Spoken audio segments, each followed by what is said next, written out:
Viewers, आप सभी का स्वागत है प्लाज्मा न्यूज पर। मैं आपके साथ रिजवान खान।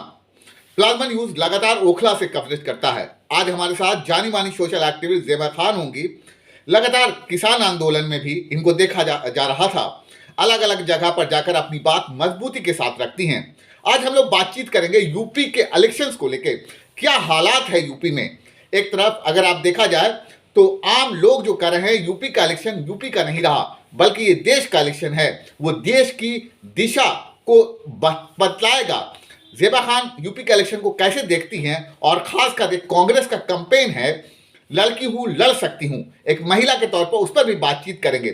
तो मैं कोशिश करूंगा ज़ेबा खान से साहिबा से कुछ देर तक बातचीत करें, क्योंकि ओखला में भी जाना माना चेहरा है ज़ेबा खान का। अलग अलग जगह पर जाती हैं, भाषण देती हैं, लोग इनको सुनते हैं। मेरा पहला सवाल होगा ज़ेबा मैम आपसे कि यूपी में इलेक्शन हो रहा है, इस इलेक्शन को आप कैसे देख रही हैं? आदाब, नमस्कार, सलाम, सत श्री अकाल सभी प्लाज्मा न्यूज के दर्शकों को मेरा। और यूपी का जो इलेक्शन है, मैं बस ये बोलना चाहूंगी कि ये सिर्फ यूपी का इलेक्शन नहीं है। ये यूपी का इलेक्शन जो है 2024 में किसकी सरकार बनेगी, ये बहुत निर्भर करता है यूपी के इलेक्शन पर। तो और आपने बात किया लड़की हूँ लड़ सकती हूँ, जो कैंपेन चल रहा है प्रियंका गांधी जी के द्वारा, उसके बारे में तो मैं बहुत तारीफ करती हूँ कि प्रियंका जी ने जिस तरह लड़की हूँ लड़ सकती हूँ कैंपेन चलाया है, उससे महिलाओं को कहीं ना कहीं महिला सशक्तिकरण की तरफ ये बहुत बड़ा कदम है। जहां पर एक तरफ यूपी में मैं बताना चाहूंगी कि 30 सितंबर 2020 को एक सरकारी आंकड़े आए थे, जिसका रिपोर्ट इंडियन एक्सप्रेस ने एक आर्टिकल लिखा था, जिसमें सरकारी आंकड़े के अनुसार पूरे देश में जो महिला उत्पीड़न और अत्याचार के केसेस हुए थे वो 4.5 लाख थे। तो उसमें उत्तर प्रदेश में अकेले 60,000 महिलाओं पर अत्याचार और शोषण हुआ था। यानी पूरे देश में जो अत्याचार और शोषण होता है महिलाओं का, अकेले 14% वो शोषण उत्तर प्रदेश में होता है। एक तरफ तो कहा भारतीय जनता पार्टी के सरकार और सत्ता में बैठे लोग नारा लगाते हैं बेटी बचाओ बेटी पढ़ाओ, दूसरी तरफ बोलते हैं बहुत हुआ महिलाओं पर अत्याचार। अब की बार भाजपा सरकार और धरातल पर जो सच्चाई है बिल्कुल अलग है। कहाँ इतने महिलाओं के साथ अत्याचार और शोषण अकेले उत्तर प्रदेश से हमने देखा है। हर जगह पर किस तरह महिलाओं का शोषण होता है।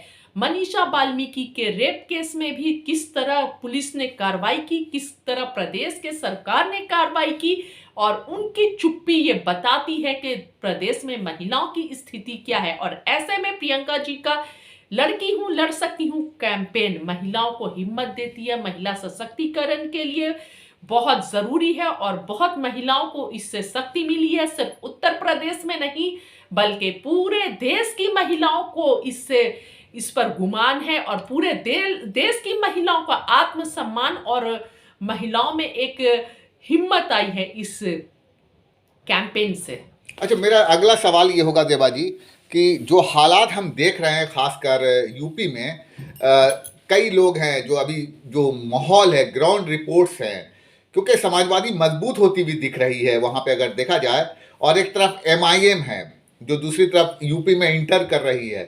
बिहार में भी लोग ये कह रहे थे कि एमआईएम कुछ नहीं कर पाएगी, मगर उसने 5 सीट बिहार से उठाई। आप कैसे देखते हैं यूपी के इलेक्शन को, क्योंकि लोगों को ये है कि चीज़ों में बदलाव, जैसे हमने कहा कि ये यूपी का इलेक्शन नहीं है, देश का इलेक्शन है। आप लगातार अलग अलग स्टेट में जाती हैं और किसान आंदोलन में सबसे ज़्यादा मुस्लिम चमकता हुआ मुस्लिम चेहरा हमने देखा कि हर जगह आप किसान आंदोलन में रहीं, अपनी बात को रखा, किसानों के साथ रहीं अलग अलग जगह पर। तो इस तरह से आप कैसे अपनी चीज़ों को देखती हैं यूपी के इलेक्शन को अलग अलग फॉर्म में? देखिए, मैं जनता से ज्यादा कुछ नहीं बोलूंगी। 10 मार्च भाजपा साफ के जो नारे लगे हैं, ये नारे सच होने वाले हैं।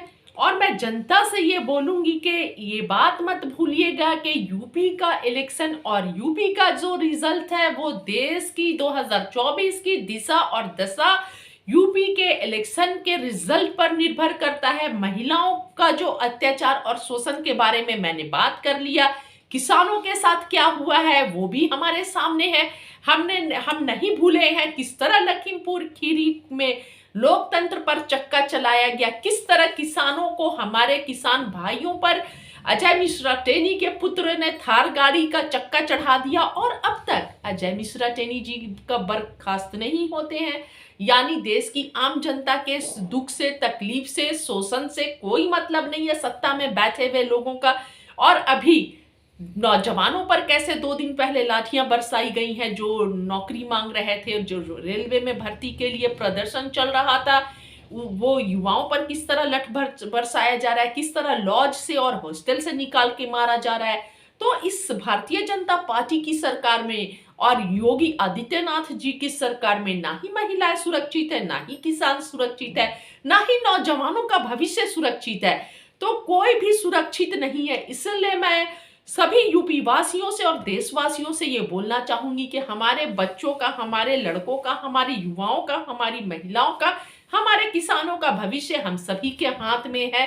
वोट डालते समय जरूर सोचिएगा, जरूर इस बात का ध्यान रखिएगा। और ये भी बोलना चाहूंगी कि भाजपा की हालत उत्तर प्रदेश में सही नहीं है, क्योंकि जिस तरह भाजपा से बड़े बड़े दिग्गज नेता चले गए हैं दूसरी पार्टियों में, जैसे स्वामी प्रसाद मौर्य, इतने बड़े मौर्य समाज के लीडर जो 6% मौर्य वोट भाजपा की उत्तर प्रदेश 6% मौर्य समाज का वोट उत्तर प्रदेश में है, वो बड़े लीडर जो हैं वो चले गए हैं। और किस तरह केशव प्रसाद मौर्य को जनता ने खदेड़ा है, एक डिप्टी चीफ मिनिस्टर को। जी हाँ, और जो भी भाजपा के लीडर वोट मांगने जा रहे हैं उन्हें खदेड़ा जा रहा है उत्तर प्रदेश में। तो ये कहीं ना कहीं दर्शाता है कि उत्तर प्रदेश की जनता समझ चुकी है भारतीय जनता पार्टी जो है धरातल पर कोई काम नहीं की है। और जब भी इलेक्शन आता है, चुनाव जब आता है, तो धर्म की बात धर्म काट खेलती है। तो अब ये धर्म काट की राजनीति नहीं चलने वाली है।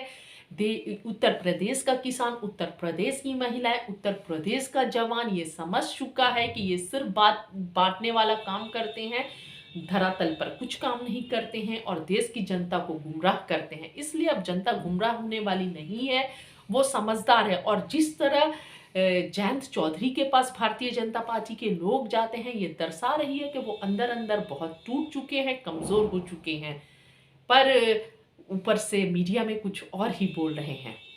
बिल्कुल। और आपने क्योंकि ज़ेबा खान साहिबा से मैं बातचीत कर रहा हूँ, ये दिल्ली में यहाँ पे हैं, लगातार अलग अलग जगह बड़ी आवाज़ है, मुस्लिम चेहरा में बड़ा चेहरा है जो किसान आंदोलन में हमने देखा। लगातार इस तरह के चेहरे से हम आपसे मिलवाते रहेंगे। आप प्लाज्मा न्यूज़ ज़रूर देखिए। Thank you for watching plasma news.